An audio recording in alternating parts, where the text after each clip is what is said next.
کیونکہ میں آپ کو کل بھی یہ خبر دے چکا ہوں کہ اسرائیل کی فوج شدید پریشان ہے. جو آرمی چیف ہیں ان کے اسرائیل کے، انہوں نے اپنی سینٹ کی کمیٹی کو یہ بتایا ہے کہ ہماری فوج زیادہ تر علاقوں پہ قبضہ ہو جانے کے بعد ڈپلائمنٹ زیادہ ہوئی ہے، فوج زیادہ ڈیوٹیز سر انجام دے رہی ہے، جھنجھلاہٹ کا شکار ہے، نفسیاتی مسائل کا شکار ہے، جو ڈیوٹی آورز ہیں وہ بڑھ گئے ہیں، افرادی قوت کی کمی واقع ہو گئی ہے اور زیادہ عرصہ اس طرح نہیں چل سکتا. تو اسرائیل میں لوگوں نے بھی احتجاج کیا ہے اور خود فوج جو ہے وہ بھی اکتاہٹ کا شکار ہو گئی ہے. اور اگر آپ کی فوج ہی ڈیمورلائز ہو جائے، اکتاہٹ کا شکار ہو جائے، تو وہ جنگ تو پھر قطعاً جیتی نہیں جا سکتی. جو آپ اگر امریکہ کے بیانات دیکھیں تو وہ یہ مسلسل پوسچرنگ کرنے کی کوشش کر رہا ہے کہ وہ اس جنگ سے نکل رہا ہے. مثلا جو امریکہ کے نائب صدر ہیں انہوں نے یہ کہا کہ فوجی مقاصد حاصل کر لیے ہیں، جلد ایران سے نکل جائیں گے. 2 دن پہلے انہوں نے کہا تھا کہ ہم مہینوں میں نہیں بلکہ چند ہفتوں میں اس جنگ کو سمیٹنا چاہتے ہیں. آج وہ کہہ رہے ہیں کہ فوجی مقاصد ہم نے حاصل کر لیے ہیں، جلد ایران سے نکل جائیں گے. پھر ٹرمپ نے یہ کہا کہ ایران کو بڑی حد تک ختم کر دیا ہے، آپ سعودیہ اسرائیل کو تسلیم کر لیں. تو ڈونلڈ ٹرمپ ایک تو پچھلے کچھ دن کے اندر ایک مزاحیہ کردار بن کے سامنے آئے ہیں، ایک فنی کیریکٹر، اور ان پر بنائی جانے والی جو میمز ہیں، جو ان کے بارے میں مذاق دنیا میں اڑایا جا رہا ہے، اس سے بھی وہ ان کو ایک فنی کیریکٹر کے طور پر، ایک ایسا شخص جو دماغی طور پر سٹیبل نہیں ہے، ایک ایسا شخص جس کے روز کے خیالات بدلتے رہتے ہیں، آج وہ کچھ کہہ رہا ہے کل وہ کچھ کہہ رہا ہے، جس کو اپنی زبان پہ کنٹرول نہیں ہے، جو کسی کے بارے میں بھی کچھ بھی بول دیتا ہے، نامناسب الفاظ بھی بول دیتا ہے. اب وہ کہہ رہے ہیں کہ جی چونکہ ایران کو ہم نے بڑی حد تک ختم کر دیا ہے تو سعودی عرب کو چاہیے کہ اسرائیل کو تسلیم کر لیں. اب یہ تو معاملات ہیں ڈپلومیسی کے ذریعے سے کرنے والے. آپ پبلک فورم پر کھڑے ہو کے کہہ رہے ہیں کہ سعودی عرب تسلیم کر لے، یعنی اب سعودی عرب تسلیم بھی کرے گا تو واضح طور پر پتہ چلے گا کہ وہ امریکہ کے آرڈر پہ کر رہا ہے. تو ایسی باتیں کیا جلسوں میں کی جاتی ہیں؟ ایسی باتیں کیا پبلک فورم پہ کی جاتی ہیں؟ کیا پریس کانفرنس میں کی جاتی ہیں؟ تو کیا ڈونلڈ ٹرمپ کو جو سفارتکاری ہے اس کے آداب کا ذرا برابر بھی احساس نہیں ہے، یا اس کی بنیادی نالج بھی نہیں ہے؟ تو بہت سارے سوالات ان کے حوالے سے اٹھ رہے ہیں. اب ایک جگہ پر انہوں نے گفتگو کرتے ہوئے فلوریڈا میں کہہ دیا کہ سعودی ولی عہد کے خلاف بھی نامناسب انہوں نے گفتگو کی. انہوں نے کہا کہ اب محمد بن سلمان کو مجھ سے احتیاط سے بات کرنی پڑے گی، کیونکہ میں جنگ جیت گیا ہوں، ایران میں جنگ جیت گیا ہوں، تو اب سعودی ولی عہد کو بھی مجھ سے احتیاط سے بات کرنی پڑے گی. آپ انہیں بتا دیں کہ ان کے لیے بہتر ہوگا کہ وہ میرے ساتھ احترام سے بات کریں. تو اس طرح کے بیانات ڈونلڈ ٹرمپ دے رہے ہیں جس سے صاف اندازہ ہو رہا ہے کہ ان کی دماغی حالت جو ہے وہ درست نہیں ہے. انہیں نہ سفارتکاری کا پاس ہے، نہ اپنے کولیگز کا پاس ہے. ابھی آپ دیکھیں نا کچھ عرصہ پہلے جس میں شہباز شریف صاحب بھی تشریف فرما تھے، وہ جو پیس آف بورڈ کی میٹنگ تھی، اس میں انہوں نے ایک ایک کو نام لے کے اپنے احسانات گنوائے. ہاں بھائی تم کہاں ہو، بیٹھے ہو، اچھا ہاتھ کھڑا کرو. بھائی دنیا کے صدور بیٹھے ہوئے ہیں، عالمی سطح کے رہنما بیٹھے ہوئے ہیں، ان کو آپ اس طرح سے ڈیگریڈ کر رہے ہیں. تو ڈونلڈ ٹرمپ ایک فنی کیریکٹر کے طور پر ابھر کر سامنے آئے ہیں. پھر ٹرمپ نے کہا کہ ایک اور سٹیٹمنٹ میں انہوں نے کہا کہ مجھے ناکام لوگوں کے ساتھ رہنا اچھا لگتا ہے، میں چاہتا ہوں کہ وہ میری کامیابی کی کہانیاں سنتے رہیں.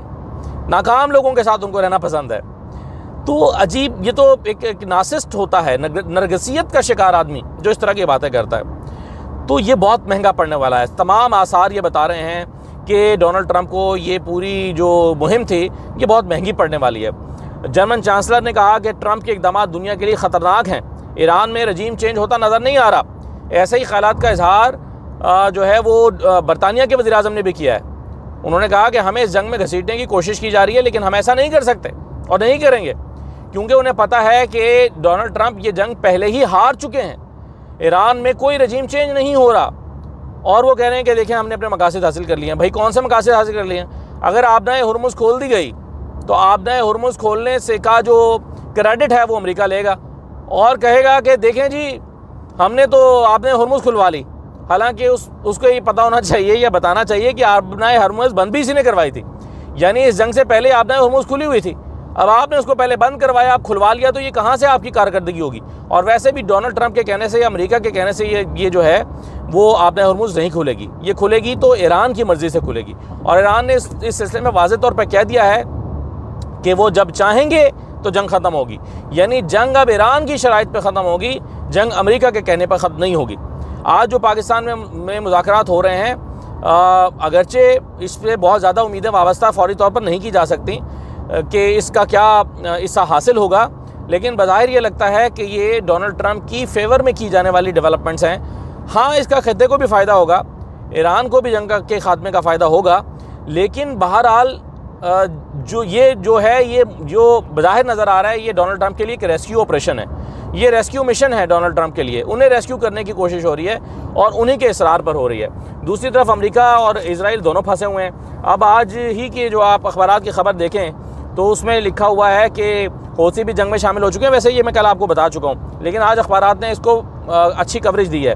ایران کی اسرائیل پر کلسٹر بموں کی بارش، کویت، عمان، امارات میں حملے، 6 امریکی جہاز تباہ ہو گئے۔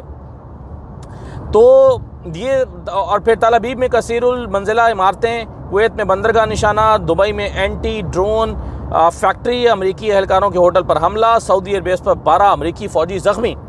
تو ایران تو ہر طرف اپنی پریزنس شو کر رہا ہے، اور اب عمران کو سپورٹ مل گئی ہے یہاں حزب اللہ سے بھی اور حوثیوں سے بھی۔ تو ایران کے قدم تو ہر گزرتے دن کے ساتھ جو ہے وہ مضبوط ہو رہے ہیں، اور امریکہ کے قدم ہر گزرتے دن کے ساتھ لڑکھڑا رہے ہیں، کمزور پڑ رہے ہیں۔ تو ایسے میں وہ اس جنگ سے باہر نکلنے کا راستہ تلاش کر رہا ہے، اور پاکستان مدد کر رہا ہے کہ چلیے سب کے لیے اچھا ہو جائے۔ پاکستان کی نیت آبویسلی یہی ہوگی، کیونکہ پاکستان خود بھی بہت پھنس گیا ہے، اکانومی بہت بری طرح سے شیٹر ہو گئی ہے۔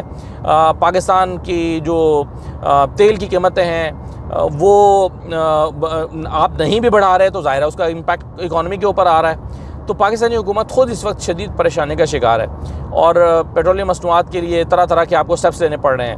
یہاں پر جو فیک نیوز ہے اس کی بھرمار ہے، اور کل سے چل رہا تھا کہ جی لاک ڈاؤن لگا دیا، smart lockdown Saturday Sunday کے لیے لگا دیا گیا، بعد میں پتہ چلا فیک نیوز ہے۔ تو ایک بے چینی کی کیفیت یہاں پاکستان میں بھی ہے۔ تو دیکھیے کہ اب اسلام آباد میں ہونے والی بیٹھک سے کیا نکلتا ہے، اور اس جنگ کا خاتمہ کس طرح سے ہوتا ہے۔ اجازت دیجیے، اللہ حافظ۔